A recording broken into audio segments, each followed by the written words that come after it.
us this evening. Just to do a quick recap, we're doing these Fire Safe Council leads meetings every month on the second Wednesday of the month at 5 o'clock. You know that because you're here, obviously. And then we're alternating months. So this month we have a couple presentations lined up, and there's time for Q&A too, and we want to hear from you as well. But next month we'll go back to having a little bit more of a roundtable discussion. That's the plan anyway. So every other month we do a little bit of a presentations one month, and then more opportunities for Fire Safe Council leads to share information and learn from each other. And we'll talk about current events, things that the Fire Safe Council leads are dealing with at those meetings, a little bit more community building. Having said that, we had planned to have Mike Wilson on the call tonight to go over the county-wide fuel reduction projects.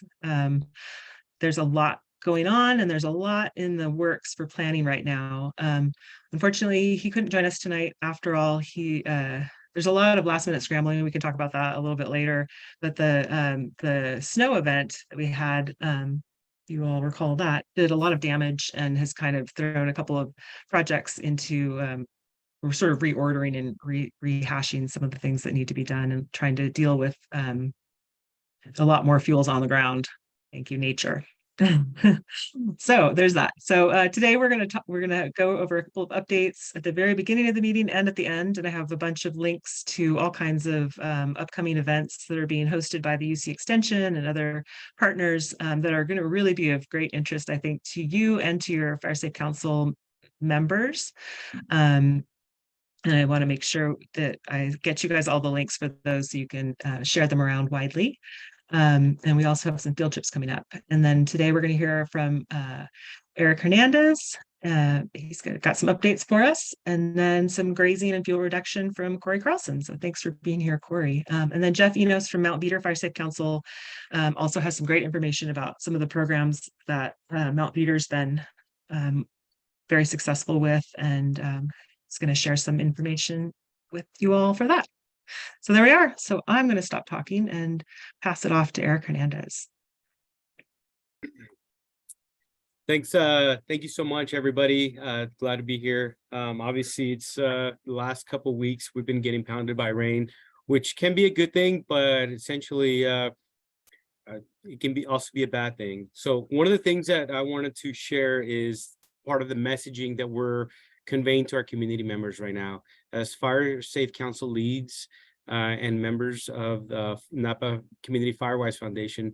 One of the things that I'm working on with the community is the messaging as far as, with this rain, even though it's a good thing that we're getting significant amount of rain, it's also important to look ahead.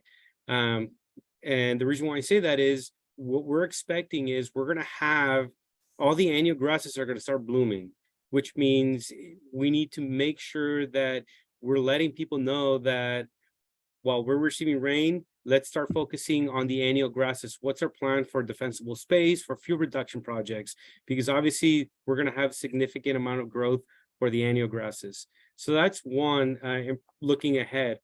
The other thing that I wanted to bring up is I know we had planned on hosting COAD in coordination with Brandon, whom is here. I know that we had planned for not this Friday, but next Friday, we had scheduled a class for COAD members.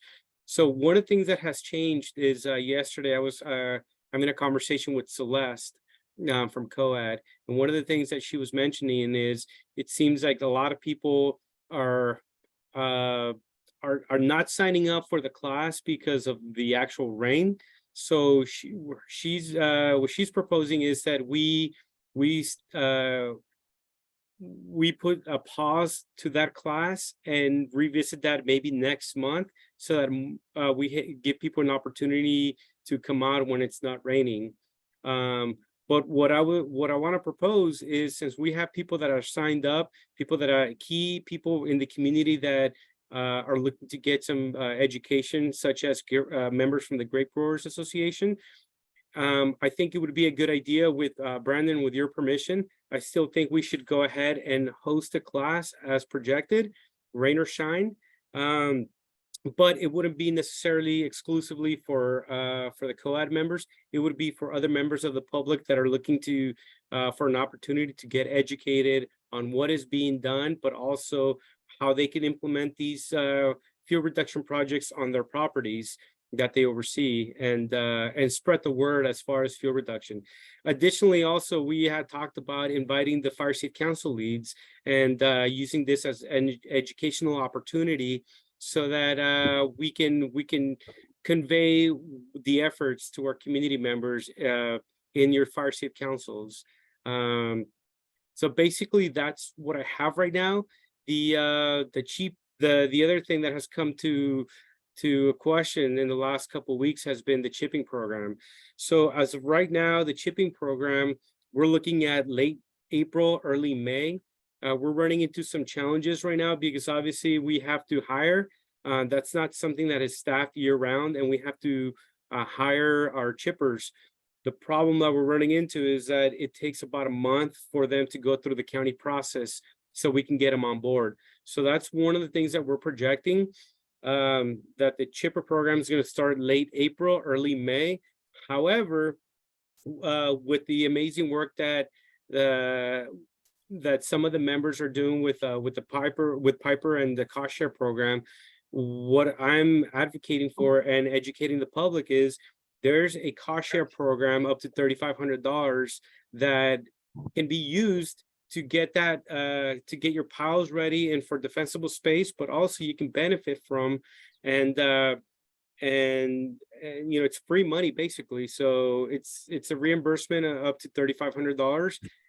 Do your defensible space, but also have your piles ready so that you can also benefit from the chipper program once it becomes available. So that's basically what I have. Brandon, if I can get the green light from you as far as still conducting the class, it's going to be a little bit different, just the audience changes, but I think I still find that it's very beneficial for Fire Safe Council leads and also for some of the great growers that are interested in attending. What are your thoughts? Yeah, sounds good. It would be similar to last time, right? When we had the group last time. It's exactly the same thing. It's not going to be a huge group. I'm thinking that we're going to have at least 15 to 20 people, and we're going to meet at the boat launch. We're going to do the same exact tour, go up to Pritchard Hill, and look at all the way to Continuum, bring it down, and then look at the shaded fuel break along Highway 128, and then finish at Colgan Cellars. And I think it would be a huge benefit for the community to hear about from you, from what individual property owners and management, what they are doing as far as preparation. And you know, and the reason why this is important is we want people to know that even though the amazing work that's being performed by Napa Community Firewise Foundation is important, we don't want people relying on those programs. We don't want people to rely on that. And we want people to also do their own defensible space and how it works hand in hand. So let's not just rely on NCFF with the amazing work, but everybody's still required to do their own defensible space and even more. So that's what that's my goal for this one.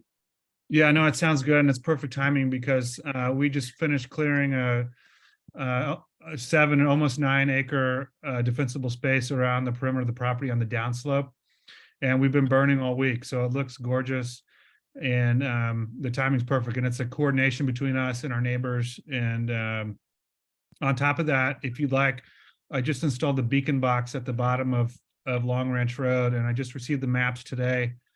And I've downloaded all the flash drives on the drives that live inside the box, and so I could do a quick demo on that down at the boat dock if that's appropriate. I see a couple of questions that really Jerry and I can probably answer on the availability of the cost share program. We're both working with Piper on that. I think I have a that's a little later in our presentation, but yes. Okay. Yeah, we have, Or we have can a talk about it slide now. on- But Not on the agenda, but we do have a slide on it where we're going to go Good. over. Yes. I Yeah, see some yeah. questions. And- It's It's super not on the questions. agenda. And I Sorry think about it's a that. good idea to have Jerry or Chris touch on that, but I think it's only proper that they touch on it. So Sure. Okay, The other one is how Defer to to get more Jerry and information Sherry about for the later. Pasture. Perfect. Yeah, we do have a flyer, but I'll let these two gentlemen give that information out.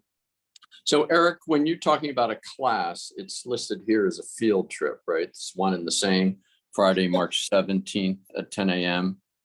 That is Which is- correct. Yeah, it's a basically class/site visit. I always like to say class in my world, and what I find effective is when you say educational opportunity/class, I think lots of times we get more people to attend.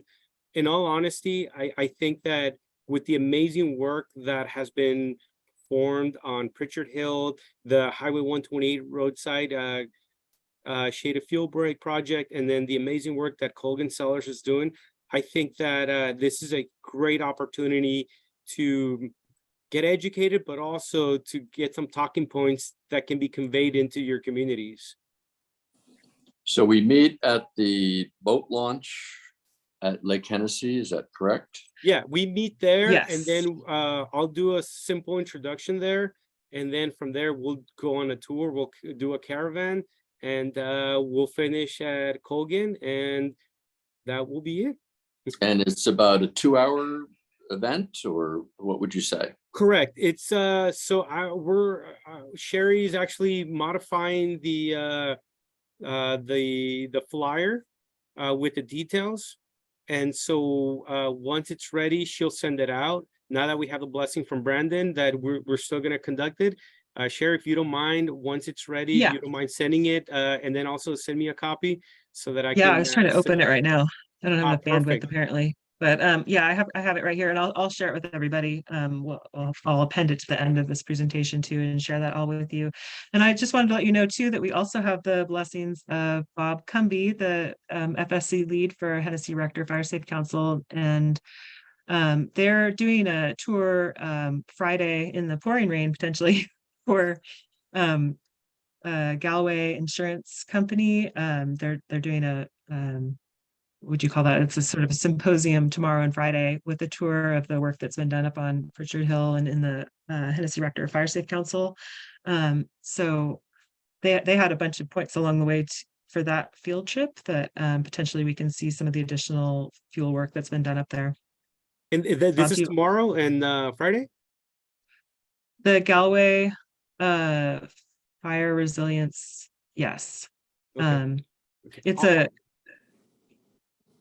I'll be in touch with you so that I think JC is going to that one. Yeah, that's a yeah. Perfect. That's all. If Chief Greenberg's going to it, then we got it covered. Right. It's like a private insurance company. I don't know. Brandon could probably give more information about that one as well. But so this field trip on the 17th will be for all the Fire Safe Council leads, for COAD if they want to join too, and then the grape growers. And if you want to invite more people to it, the more the merrier. I think it'll be really it's a really inspiring story.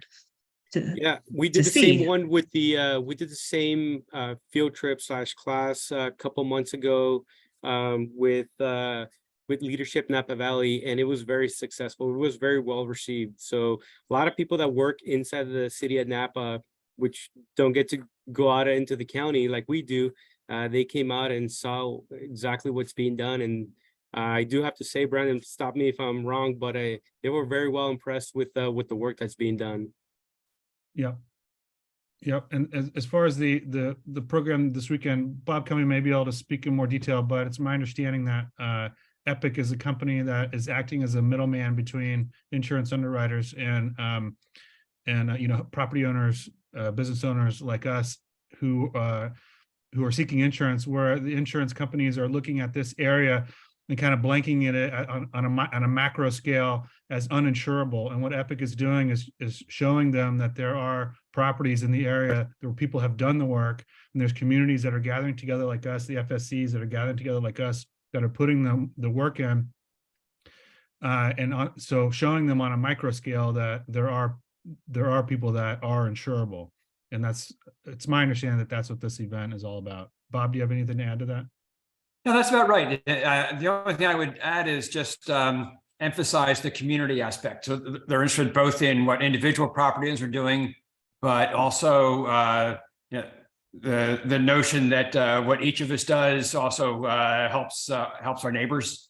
So the pitch is that they should look at neighborhoods and kind of do a more localized risk assessment rather than, as Brandon said, taking a look at the geez, these people have had so many fires in the last half decade, want to stay the heck away from them.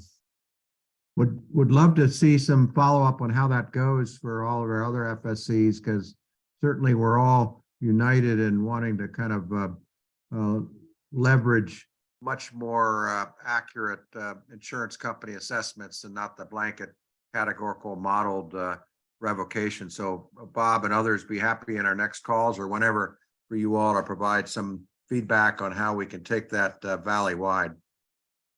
That sounds good. What I do know at this point is that they have a number of people in. I'll show my ignorance by saying the upstream part of the insurance market. Right. If I get more specific, I'm going to get the words wrong. So we'll see how it's received. Yeah, very good. Well, since we're touching on insurance, I am pleased. And I have to give credit to Chief Greenberg because it was his direction. So I want to, if I can, I want to share my screen. So you guys are going to be the first ones outside of our office to see this. That's been approved. So, do you mind? Share? There you go. So let me see. So one of the things that we're doing is obviously insurance has been a big issue as far as people are being dropped by the insurance carriers. And one of the things in response to that, one of the things that we're working with our community members, and we're going to be working this year, is we actually received approval to use this document, this certificate. Can you guys see it? Yes. Okay, I can't see it, but yeah, so if you can see the certificate, so basically our goal is every time we conduct a defensible space inspection, and if the property meets the Napa County's defensible space ordinance and guidelines, we will give this certificate. We're going to fill this certificate out, and the hope is that the property owner can then take that and provide it to their insurance carrier. So hopefully that can assist them with their insurance carrier. So, this is something that's been approved, and we're going to start using it this year. So I just wanted to share that information with you guys. Great news. Thank you. That is great. Fantastic. All right. So that's pretty much everything that I have. Does anybody have any last questions for me? I don't want to take the floor for the entire meeting because I can, but I just want to make sure that I've answered all the questions that you guys might have. And if not, looking forward to not this Friday, but next Friday, please come on over. I think that you guys are doing a great job collectively with this partnership that we have with NCFF, the Fire Safe Councils, and with us, County Fire. We're paving the way. Last week, I was in a CAL FIRE education workshop down in San Diego, and I have to tell you, we're basically the talk of the town. When I say we as in Firewise and CAL FIRE, Napa County Fire. A lot of people are asking us questions as far as what are we doing in our county, because they're hearing it left and right. So let's continue the great work. We appreciate the partnership and the dedication, and looking forward to next Friday. Eric, I have one question about a certificate. I think that's a great idea. And I'm wondering, is there like a time frame of that? Like you're good, that certificate's good for a year, considering everything can grow back, that sort of thing. It has to be renewed on a semi-annual or some periodic basis. So that's a great question, and that's something that we brought up with our county legal counsel. So we inspect properties on an annual basis. However, we can include, for liability purposes, we can include that it's good for a year. And the reason for that is, obviously, if you cut your annual grasses at the end of April, you still have to maintain them throughout the year. So the idea is at the time of the inspection, and we're gonna put our signature with the date at the time of the inspection, this property was compliant. Now, if the insurance carrier wants something more recent, then we will be more than happy to come out and do a re-inspection just to make sure that we can provide this document, an updated document to you. It's not only going to be myself issuing them, it's also going to be our engine companies and our CAL FIRE defensible space inspectors, and also our Napa County defensible space inspectors. So again, this is a good way of promoting defensible space and rewarding property owners with the hard work that they're performing around their properties. Eric, I have a question. I'm a lead for the Berryessa West. I think we're one of the newest fire safety councils. And I'm just curious, is this a certificate that will be basically given to individuals, or could potentially an entire neighborhood get certified, and then whoever lives with them in that neighborhood, could they potentially use that same certificate? I know it's probably pretty new, but. So that's a good question. This is going to be individual parcels. The reason for that is one of the things that I've learned is we all know that the biggest threat in communities are the vacant undeveloped lots. And occasionally we'll have one or two property owners that have structures on the property that, need a little push to bring their properties into compliance, a little education. So these are going to be specific to the parcels, to the property address. However, it only makes sense for us because we're not going to go to Berryessa Highlands for one property, and then we're going to go to Berryessa Estates for another property. So strategically, our goal is to come out to a neighborhood and inspect the entire neighborhood, bring a team of inspectors, and the idea is, if it takes us 1 week to perform an inspection on the entire neighborhood, then that's what we'll do. So that each property, whether it's vacant or developed, each property gets inspected. Eric, I have a question. Has the certificate been acknowledged / approved by any specific insurance companies? So this is the first time we have, so not yet. However, what I can tell you is the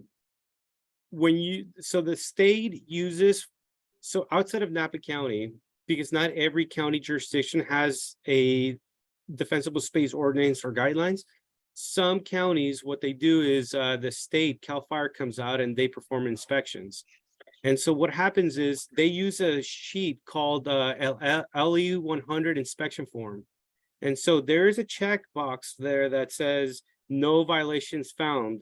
So at times those have been used in different jurisdictions, and lots of times insurance companies have reached out to me individually and asked me if that's something that we can provide. Now, what I can tell you is with this Napa County seal, and this is something that we're going to be able to provide. I know that at times I've been able to put an email together and further acknowledge that a property owner has not only met the defensible space requirements, but far exceeded those requirements, and those have been helpful. Now, again, it might work for some insurance carriers, it might not for some, but this is something that I feel that I haven't seen any other jurisdiction have any certificates, and I think we're probably the first ones to do it.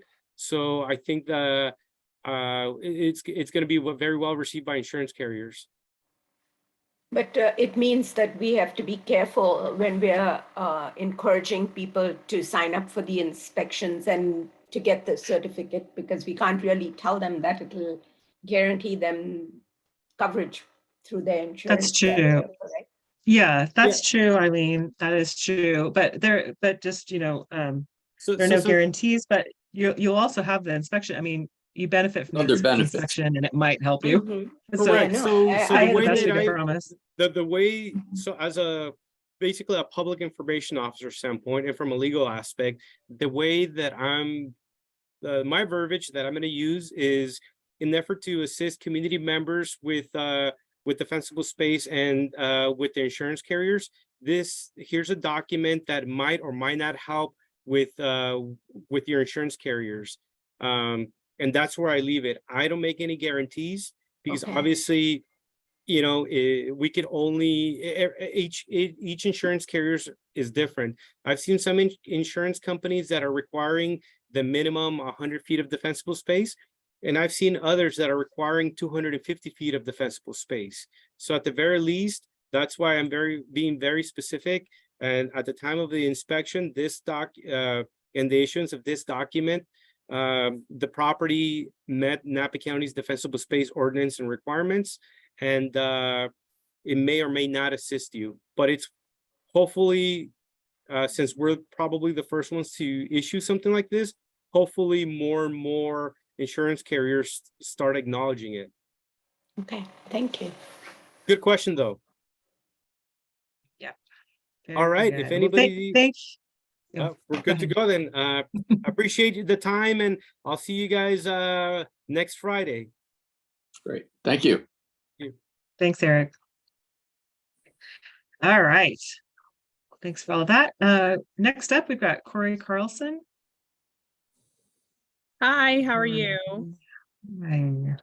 I'm gonna try and share my screen because I have some pictures for this presentation, so we'll give it a shot if that works, okay? Thank you. Thank you. And for anyone who doesn't know Cori is an amazing educator, and she and her husband have Napa Pasture protein, but she does grazing, I think mainly of goats, or do you have other creatures you graze as well? Oh, we have a lot. We have sheep. We run, now we're upwards about 800 head. So this time of year they're in the vineyards and they're just getting started. It's been raining, as you know, so long. We're not quite on the fire fuel reduction stuff yet with the sheep, but and then goats and the cows just kind of hang out around the house. So yes, so thank you for inviting me to talk about this. It's definitely become a passion of mine.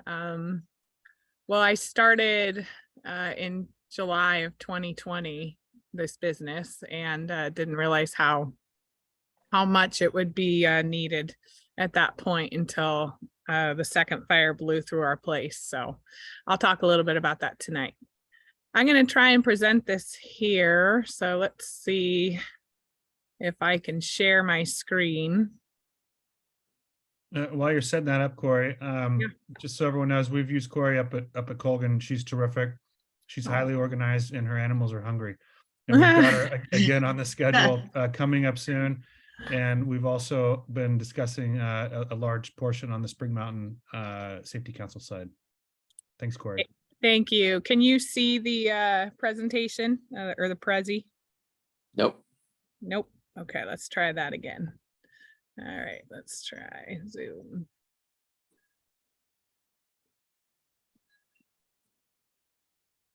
Yeah. There we go. Okay. So hopefully you can see that now. Yes. Okay, so this was actually a picture someone shared with me after this fire came through, and I love this picture because as much as I know grazing can help, if you see the edge of the vineyard on the screen there, our grazing line, we had come out a week and a half before this. And so as that fire came down that hill, it bumped up against it. There was not much left, and they were able to put a line in and around it, which was great. So the efforts between everybody kind of coordinated and helped this estate out. So I put this in here to kind of show you what it can do. So when we talk about fire fuel foragers, you traditionally people think goats. Sheep are also very effective, depending on what the topography is, depending on what the vegetation is, and the time of the year.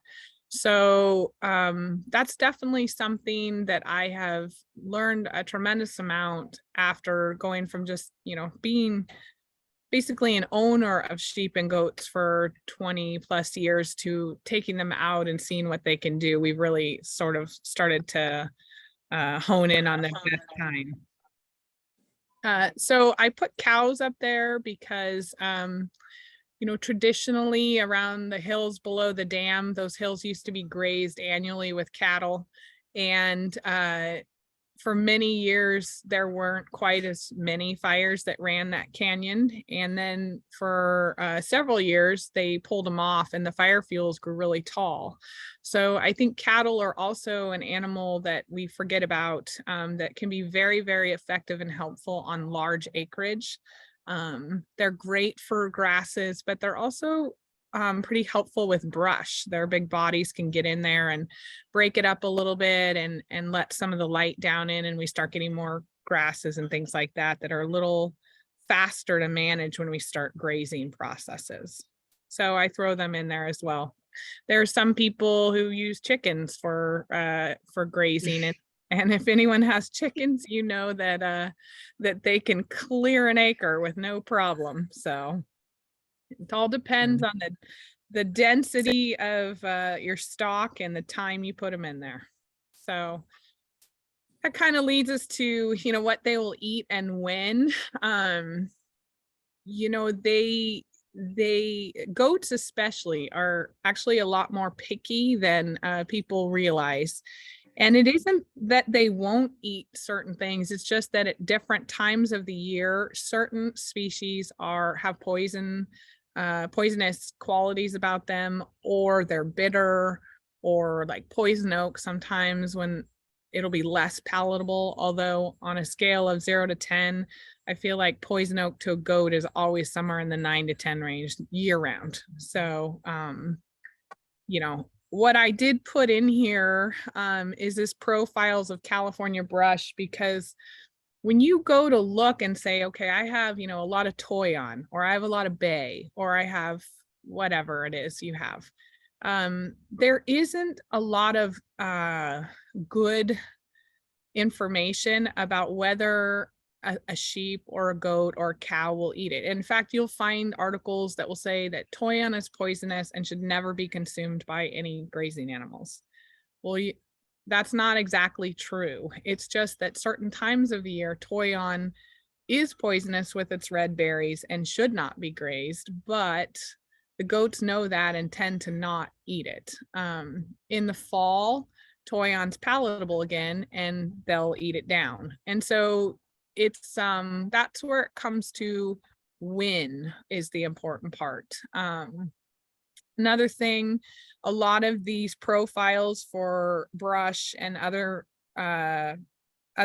grasses will say spring is the best time. Well, spring is a great time because it's tender leafed and, you know, they like it. It's mostly palatable depending on what you're grazing. However, in spring, when you try to push a goat to eat chamise, which is on a scale of 0 to 10, 3, and there's clover and there's ryegrasses and there's a lot of other things, the chamise is not going to be grazed. And so we have been doing a lot of chamise grazing. In fact, we're up right now up at David Arthur, and they've been up there for 4 months, eating nothing but chamise and ceanosis and a few other things that aren't usually that they're not that excited about. But when there's nothing else to compete with it, it's suddenly a lot more palatable. So I try to, you know, when I try to talk to landowners a little bit about what their goals are, and then we can kind of tailor that time for it. So I think that this document is about the best document I have found so far, and it's through the UCNR, which is, they're always great when it comes to this sort of topic. So I put it on there for you guys to look at. So when we're talking about grazing for fire fuels, you know, this year is going to be different because I think when sun finally comes out, there's so much water that it's going to really explode here pretty quickly and fast, and we'll get those tall grasses. So, you know, everyone's going to want to graze at the same time. And everyone thinks that now, between now and July, is the best time to get ahead of fire. And I agree, but I think actually we may shift a little bit. I won't be surprised to see some greenery all the way into June because of how much water we have.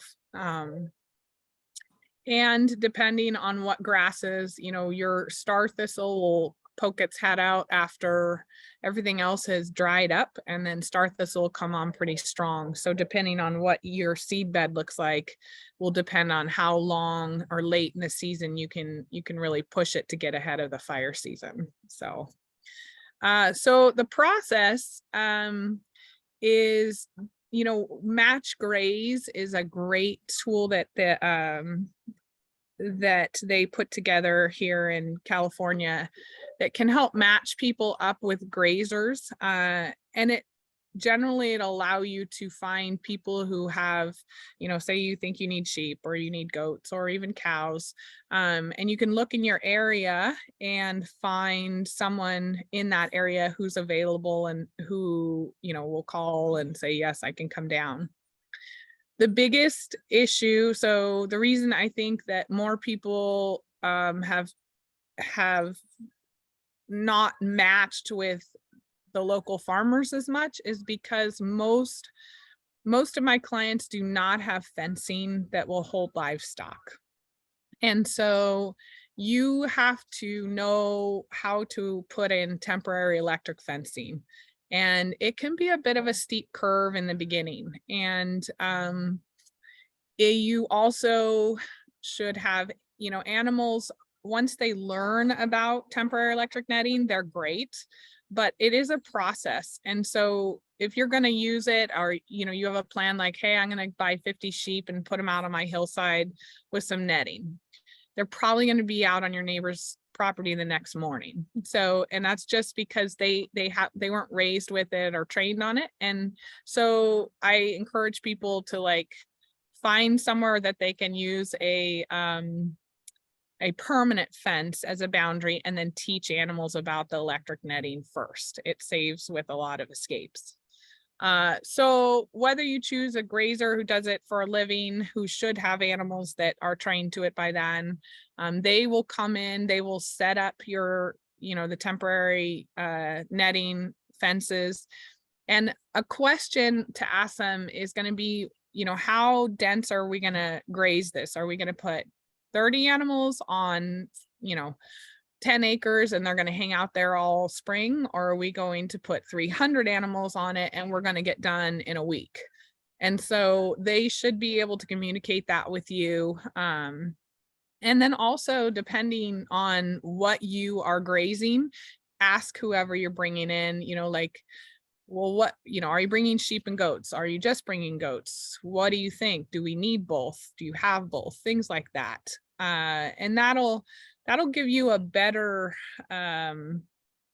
cleaned area. So much of Napa can be grazed with a combination of sheep and goats this time of year, because the sheep go after everything on the ground and the goats go after everything above because they're browsers. And so the browsers, you know, they kind of meet in the middle and make a really nice uniform cleaned up area and get those ladder fuels cleaned up. So after you find your person, whether it's through match graze or you know someone, or pick up the phone, or, you know, look around and they come in and get this stuff, generally speaking, they'll bring the animals in, they'll bring a livestock guardian animal with them, whether it's a llama or a dog. They'll need access to water. And if you don't have it, you're rural or don't have the ability to provide it, they can usually bring water trailers in.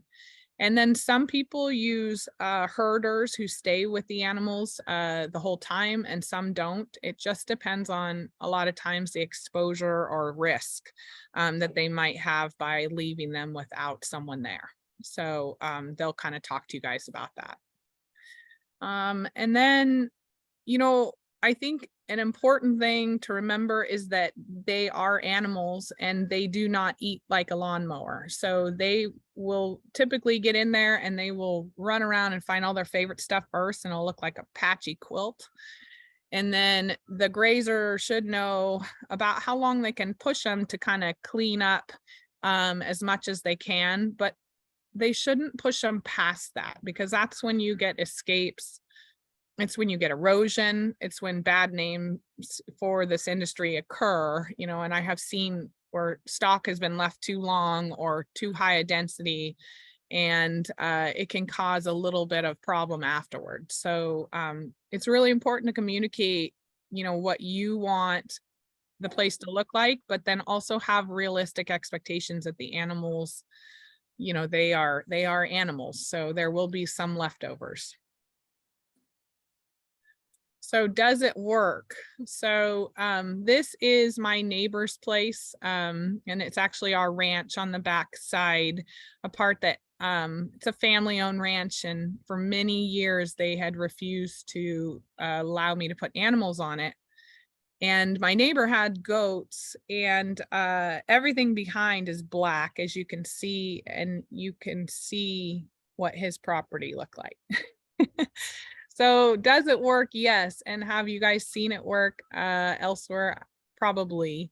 If you look, all of those oak trees in the background are dead now. It was their second fire they had gone through. So the losses to the oaks were pretty hard. But also, if you look at the property that isn't burned, and you can see all of that, you know, limbed up work, there's no ladder fields, that was all done by goats. And so they're really, really effective at helping give that clearance that you need. And so when the fire comes down to it, it loses all of its energy there and can kind of, you know, sort of be able to be managed. This particular neighbor managed it himself with a shovel. So, you know, he was able to kind of put out little spots here and there. So with that being said, do you have questions?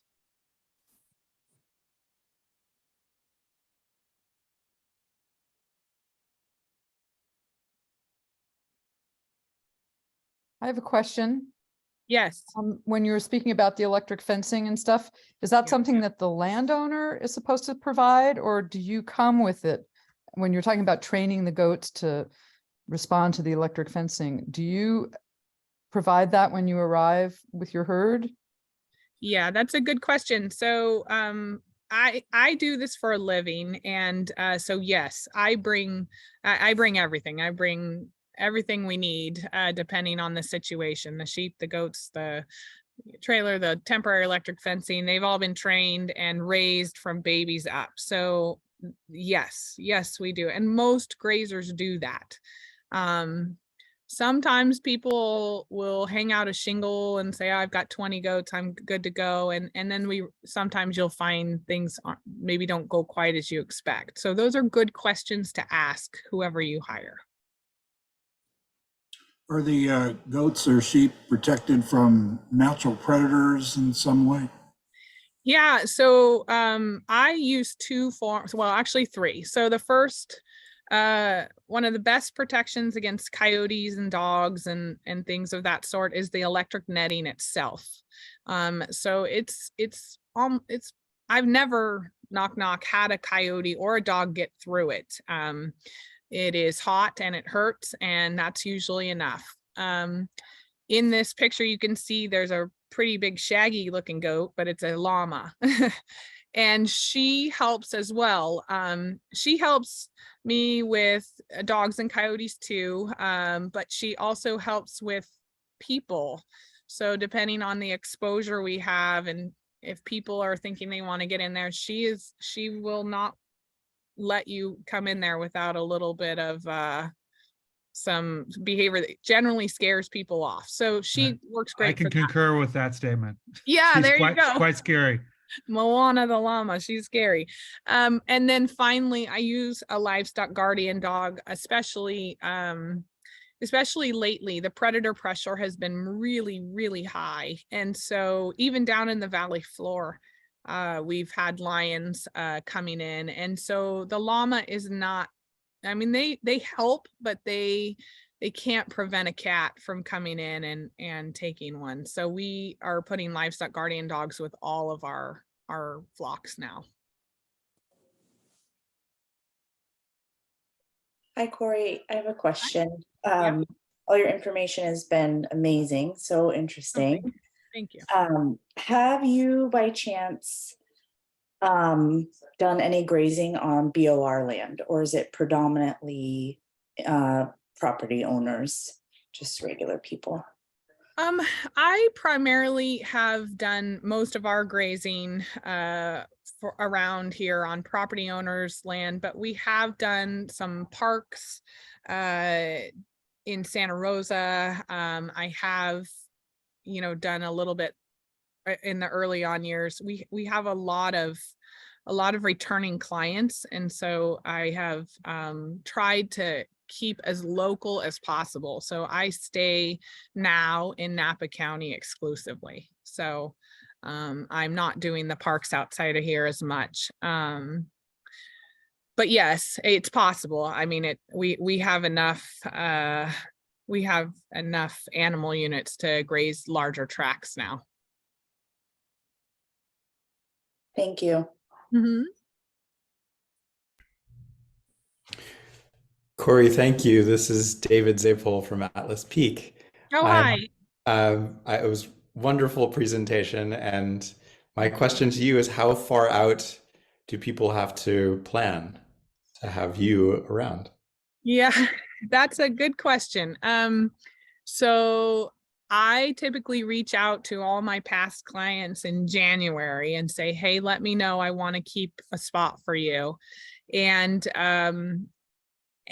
we, depending on the size of the job, we get booked pretty far, January and February, and even now.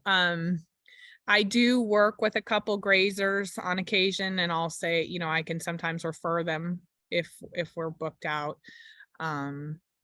So I guess to answer your question, it depends on the size of the job, and it depends on when you need me. So I start now or I started in January, and a lot of our critters are booked all the way through June, July right now.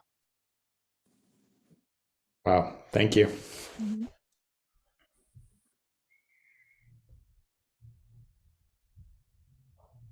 Okay, I think I can stop.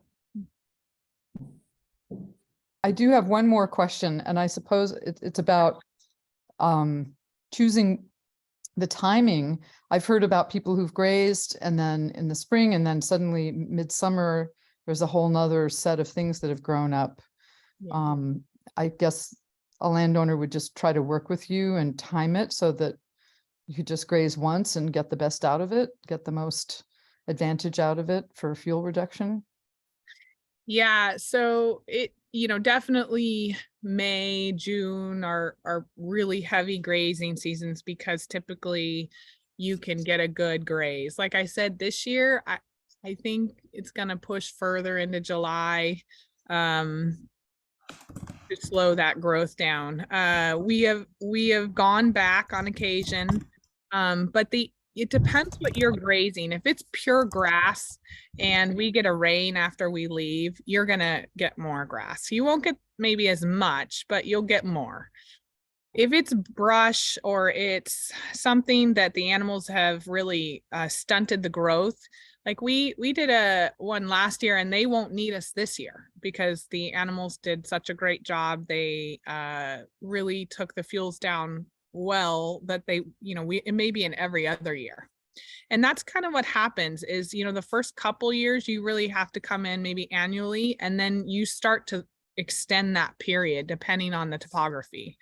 So a lot of the rockier brush type areas, when we hit it hard with the goats, it'll stunt it a little bit and start to, about, well, like poison oak is about 30% a year will kill off just bringing them in. So within 4 years, you can get rid of poison oak on your property. Cool. So Okay. it kind of depends on what you have. Mhm. So a field, it's going to come right back. So a field of grass will definitely need more. Thanks. Hello, I have a question. Yeah. Just, is there sort of a dollars per acre or thing, some sort of cost estimate, or is that based on a case by case? Yeah, so for things like vineyard grazing, where pretty much you know what kind of topography you're going into, I can give those costs per acre. But with the fire fuel grazing, a lot of the cost is going to be how much labor it takes me to put in a temporary electric fence. So that's where your cost per acre goes up, or your total job cost goes up. So, I have a crew that, goes through and they're literally cutting hand line to make that temporary electric netting nice and secure, because we don't want it touching things. We try to get it as clean as possible when we put that fence up. Thank you. Mm-hmm.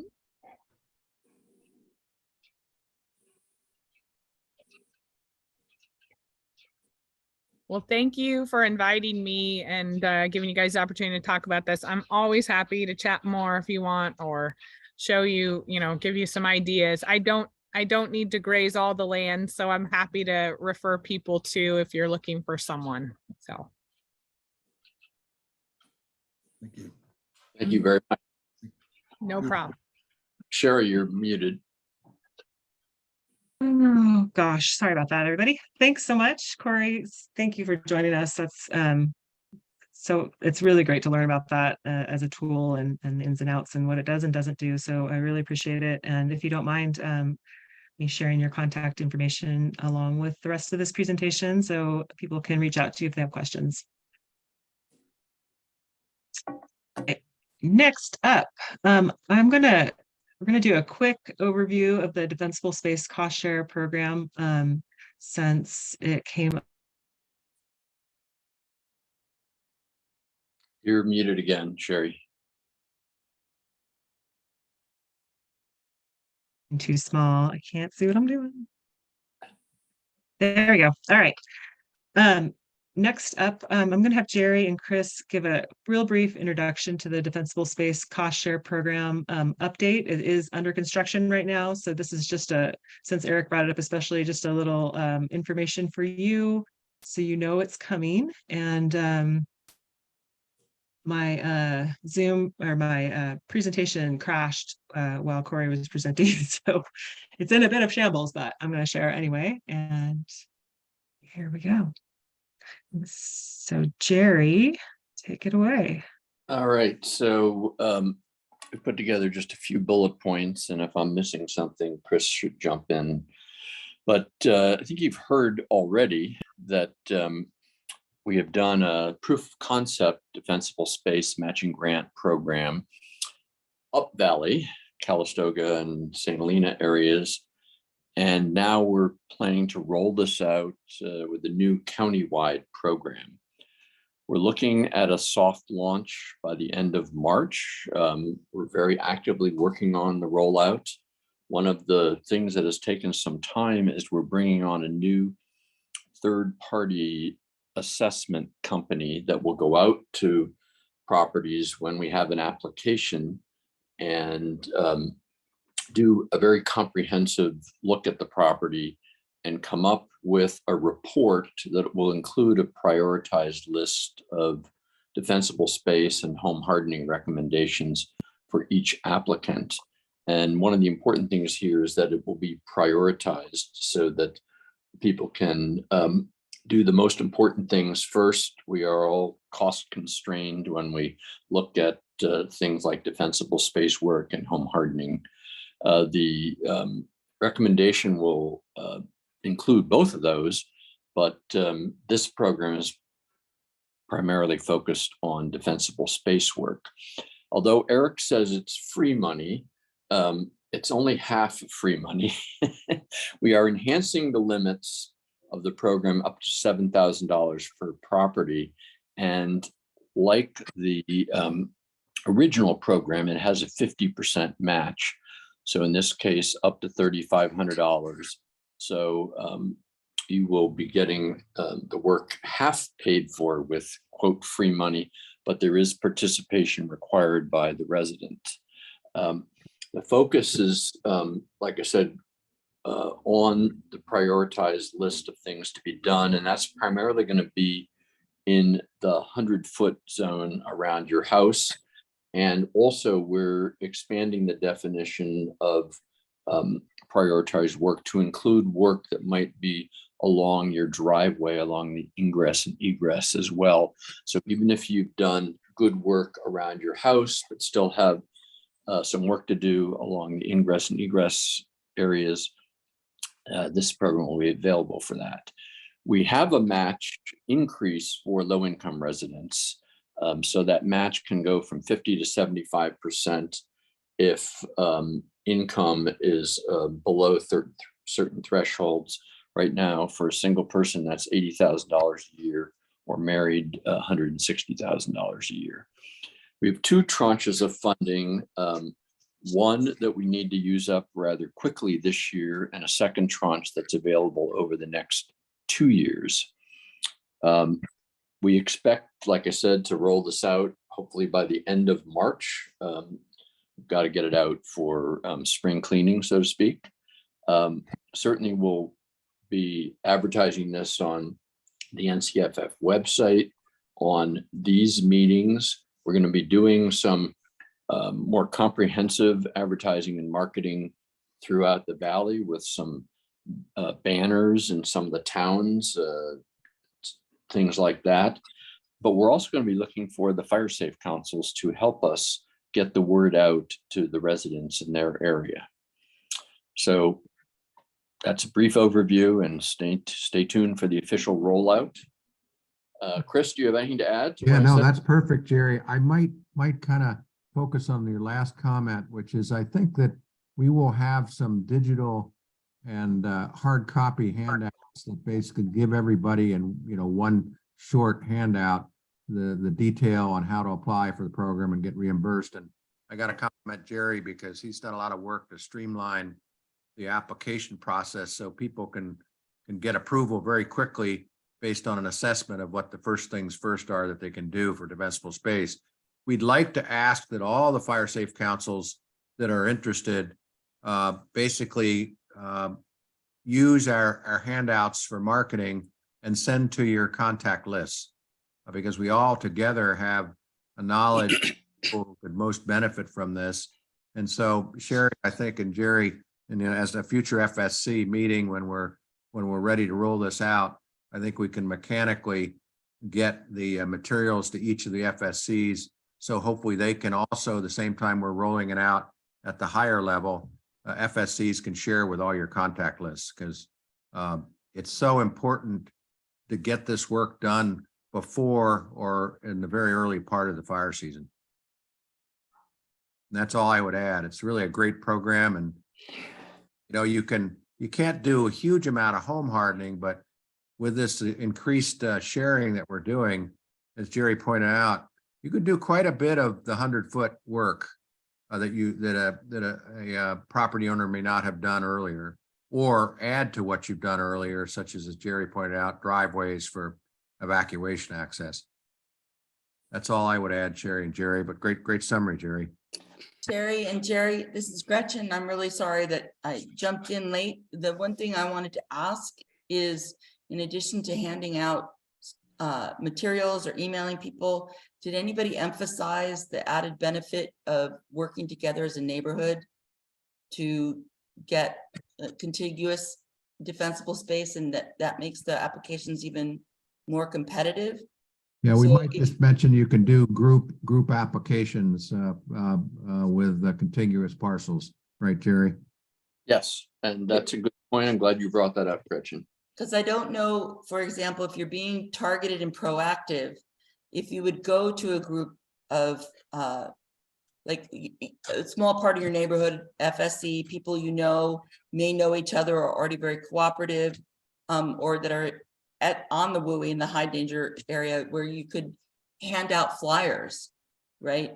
Just We're a gonna do subset. all those things in terms of getting the information out. And you're right, because we also will have these upcoming fire safe fairs and gatherings. And so we will have plenty of the handouts that are available for any of the FSCs to actually provide at those meetings or at other public meetings that involve overall fire safety. You're right. Great point, Gretchen. But certainly, if you can encourage your neighbors to join with you on this, it helps protect all of you. When Work you have done as a result of that assessment. Can you hear me? Yes, Yeah. Rick, what were you saying? Oh, I was wondering whether or not there's going to be any connection between the work that a homeowner does as a result of the assessment and the work done in conjunction with Eric's inspection and ultimately the earning of the certificate. How is there going to be any tie-in at all between the work being done and the assessments, the inspections, and all of that? Sherry, would that not be part of the Firewise USA? Jerry can take that. Why don't you answer that? Jerry? I can add on. So I would say that the assessment is going to give you a roadmap to what you need to do and in what order.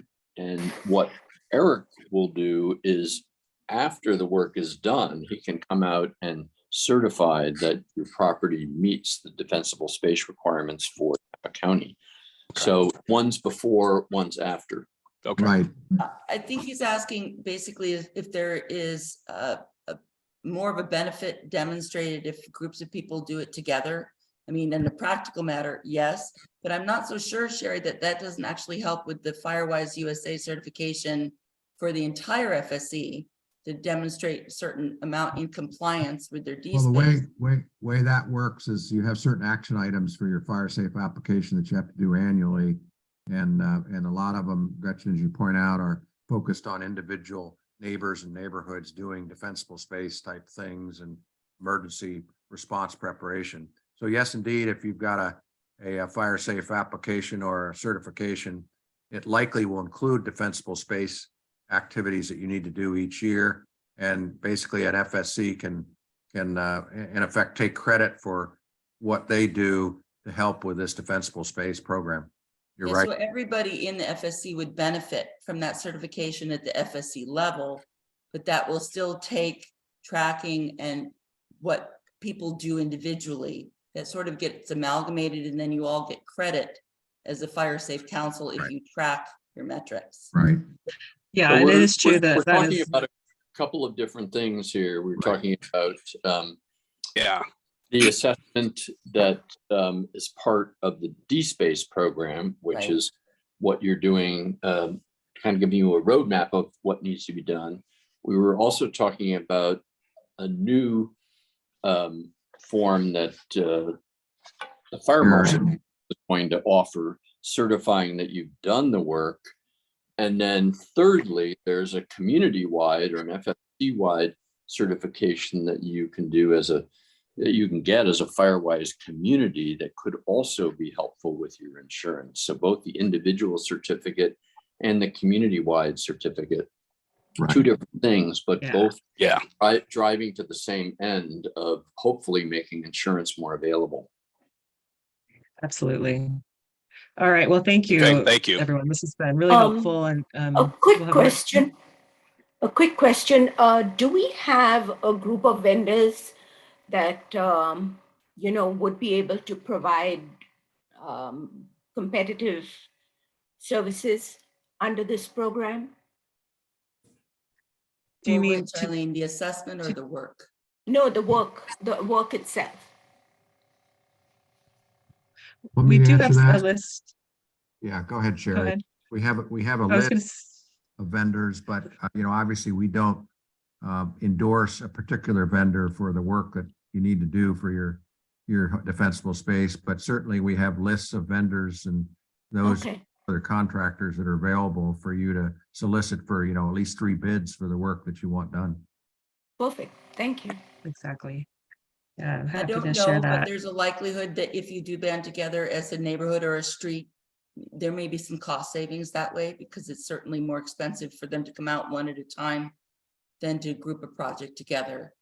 And so that may be one way you do it. And just as a final note, is one of the services we give as a fiscal sponsor is that if you do want to raise money, or if one of the sub neighborhoods wants to raise money to, you know, help their neighbors or do certain projects, we can hold your donations in your restricted account for certain projects that you decide to do. So that is one of the things we can do. Take your tax deductible donations and hold them for use in your FSCs if so designated.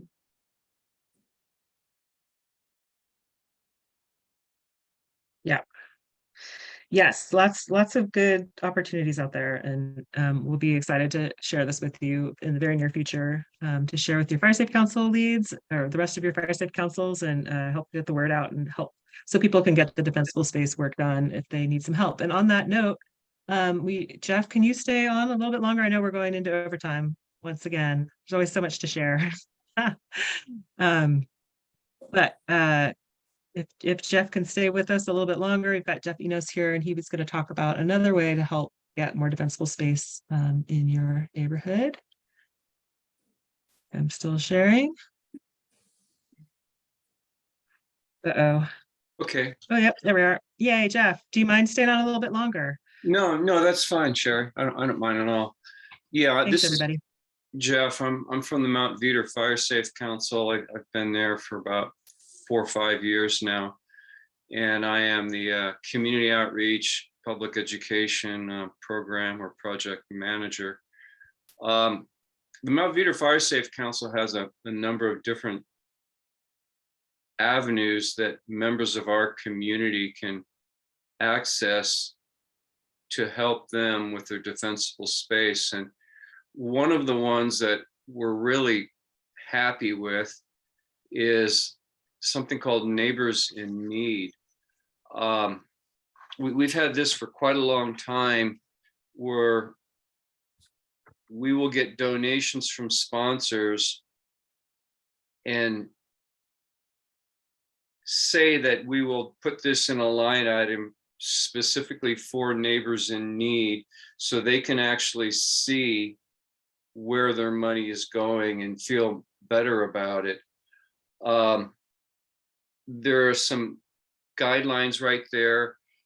Nothing is particularly set in stone, like, you know, factors can include age, disability, income. We don't do a credit check. I mean, you can look at someone, see how old they are, or get a feel for it, or their disability or income. But a lot of the decision making is based on the knowledge of those of us in the Fire Safe Council who are neighbors to these people. And we recently had an applicant who was a neighbor in need, and a person went out from our council to do it.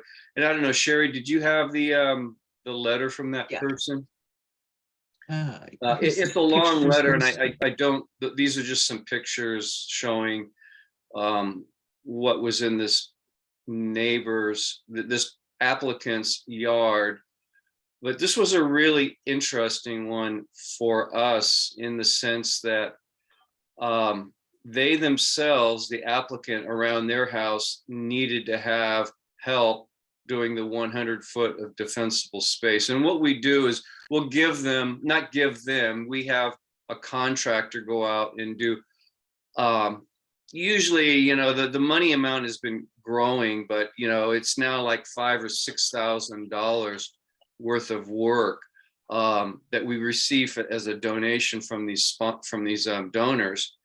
But the interesting thing about this, like in that photo up there, up the hill there, above, way far away, more than 100 feet away from this applicant's house, there's a neighbor on the hill who could not achieve their 100-foot of defensible space because about 50 feet was on this applicant down below's land.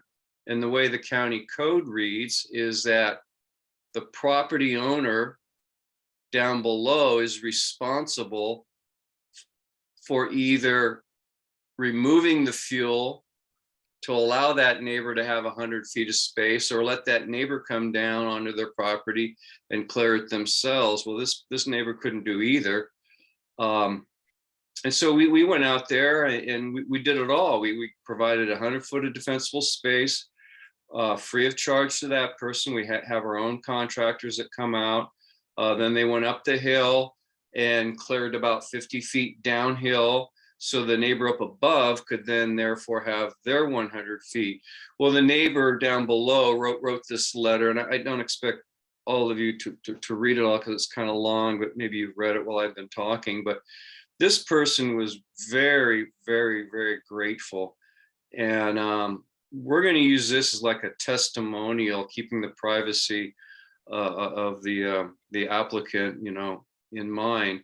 But donors, in many cases, like to know how their money's being spent.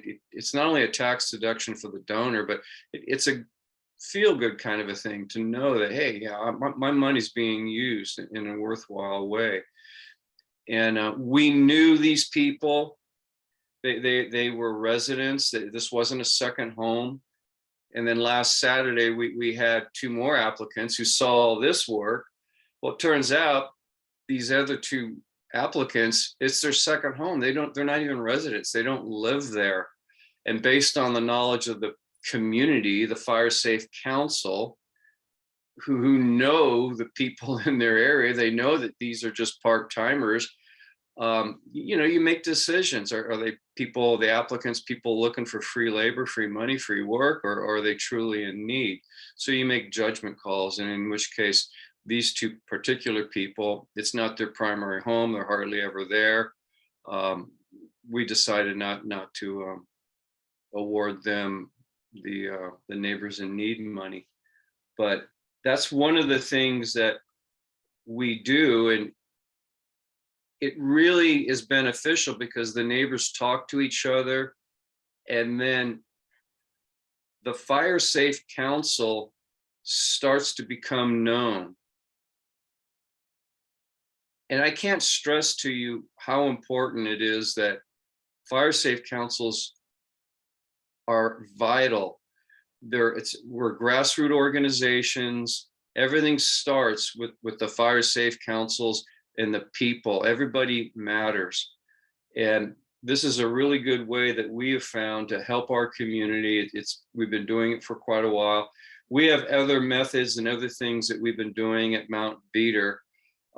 We've been around 20 years. We're the oldest in the county.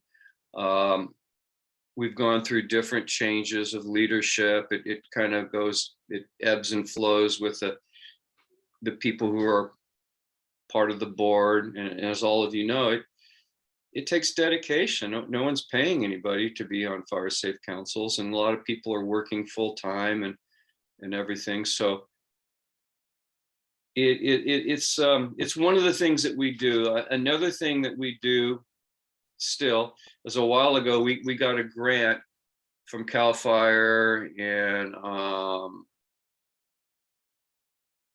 I forget who else, PG&E, I think, to do a community outreach education program. And I thought, well, how do we go do the outreach and education? And what I thought is that we could do a free evaluation for these people. And the purpose of the evaluation is to establish relationships, is for the evaluator who represents the Mount Veeder Fire Safe Council to meet people, to have a first contact, first impression.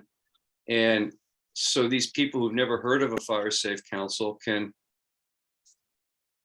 get to know what a Fire Safe Council does through the medium of a free residential risk evaluation. And we've got a pretty good one. And we used Carol Rice and some other people that are really, really sharp.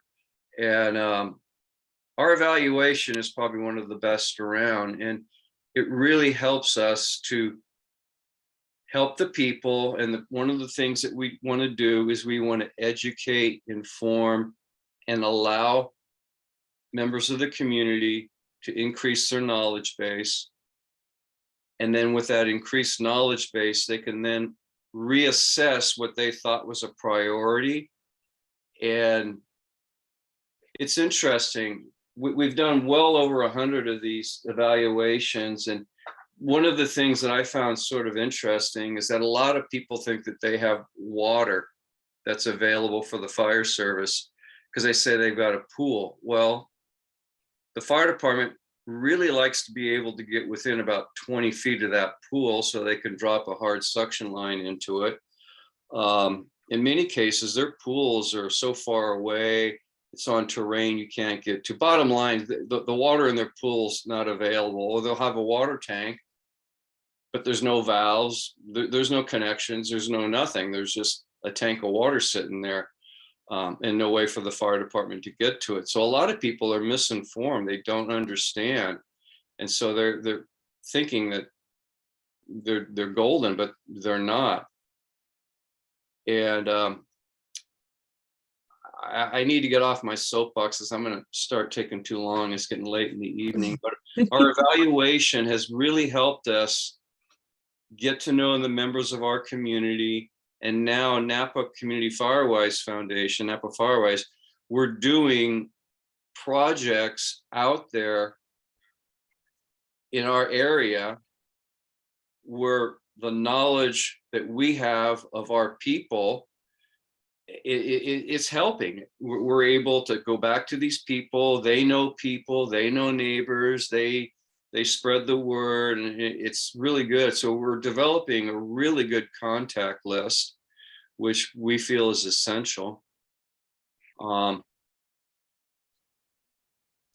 that's probably enough from me, Sherry. I don't know if there's anything else that you were interested, or if people want to ask questions, I can answer some questions. Jeff, weren't you going to show an example of the door hanger? Yes, that really isn't a door hanger as much as it is a flyer with a hole in it. Yeah, I wasn't able to, I didn't have time to copy that and send that. And I can hold it in front of my camera do that. Here, but I don't know if anyone's going to be able. Closer, closer, closer. Yeah. A little more. Closer, more.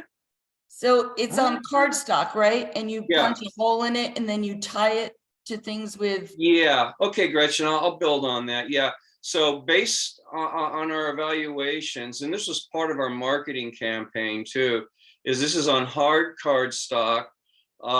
We had a hole punched in one of the corners, and I went to the local nursery store and got that wire twist tie that can be used for plants. And it's on a spool or roll, and you just pull out 6 inches, a foot, whatever you need of it. It's fairly inexpensive. And this is going to be really hard to read. That's why I really, if I couldn't do this right, I just didn't even want to do this. We go out and we can wrap the wire tie around anything. We don't put these inside mailboxes, but around the mailbox, you can tie it onto something, onto gates. The little lid on Knox boxes, if you're familiar with a Knox key, there's like a little lid that you open up and put a key into it. But that little lid has like a little itty bitty hole, and it's perfect for the wire tie. It just goes right in there and you twist it on. And so this talks about the zones. We've been doing address signs for 20 years. The reflective address signs.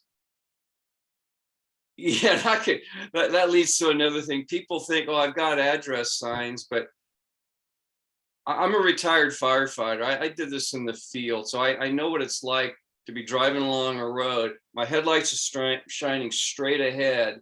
I look out my window and all I see is blackness and darkness. I do not see anything on the moonless nights. The power is out. So people have their signs oriented in that direction where you can't see it. And I'm always having to tell people, orient your sign so a headlight will hit it. Yeah, you're meeting code, I suppose, by having it just anywhere, but it doesn't do the emergency responders any good. They can't see it. I mean, I've been there, I've done that. You all can imagine yourselves driving along, your headlights shine straight ahead. They don't shine sideways. And people will say, well, I've got these solar lights, I've got power, or I got lights shining on. And well, all that stuff goes out in fires. I mean, I'm sorry, it just happens. So you want to keep it simple, keep it real. And yeah, so on that card, then 4.5 inch to 2.5 inch adapters.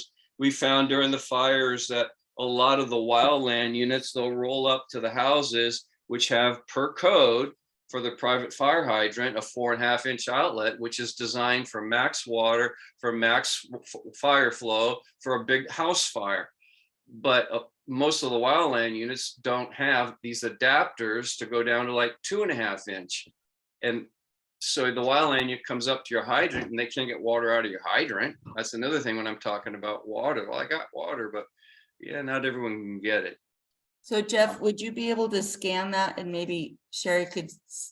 Yeah, I'll get it to Sherry. Yeah, I'll get it to Sherry. I just been so slammed, Gretchen. I will definitely get it to her. You're very busy. I just wanted to say that we as an organization need all of you to help us connect with people. And it's very difficult if we do not have email addresses, or even if we do snail mail, there are a lot of absentee landowners, or they think it's junk mail. And so I really wanted Jeff to speak about this, because it's not, it's more likely to be picked up. Some people use the rocks on the driveway, some people use tape, but I really thought that your method was durable and adaptable to all sorts of real world conditions.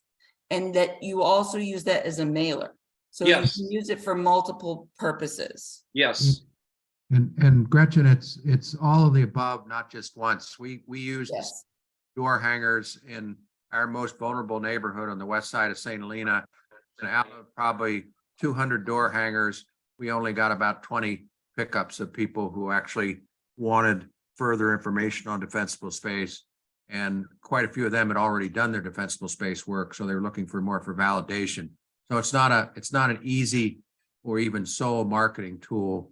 It's just one of many ways to communicate and find people who would like to have help. I guess it's just easier than looking in your spam folder for our emails. So many touches. Yes. Right. Thank you. Yeah, great. Well, thanks so much. Thanks so much, Jeff, for sharing all that information. And if you don't mind, I'll put your contacts along with everybody else's contacts, along with all the links and everything from this presentation. Thank you, David, for sharing the UC Extension catalog on, or the UC Extension article on grazing. That looks great. For grazing for fuel reduction. So I'll share a link to that. And then I had before my Zoom, my PowerPoint crashed, a whole bunch of links for you for different events that are coming up. But guess where else you can find them? Anyone guess? Website? Napa Firewise website. Yay! Winner, chicken dinner. It is dinner time also. So let me just share the screen one more time and I will let you all go very shortly. Again, appreciate you guys staying on, and maybe I'll share. Maybe I won't. Technology is not my friend today. That, I know that Jonathan Nixa on our team was hoping, and did you cover in the beginning, that we would really love it if any of you or any of the people you know who have worked with us would be willing to go on record with a quote or a video spot attesting to our good work, so that we could use that in our marketing campaigns, and for you to drive people to the website to see people in the community speaking about us instead of telling them how great we are. Yeah, we did. Yes, a little bit of homework. We are trying to get the word out and try to build trust. You know, when you guys ask people, or we ask people for permission to go on their land to do fuel work, you know, we want them to know what they're getting into, and experiences that others have had with us doing work on their land.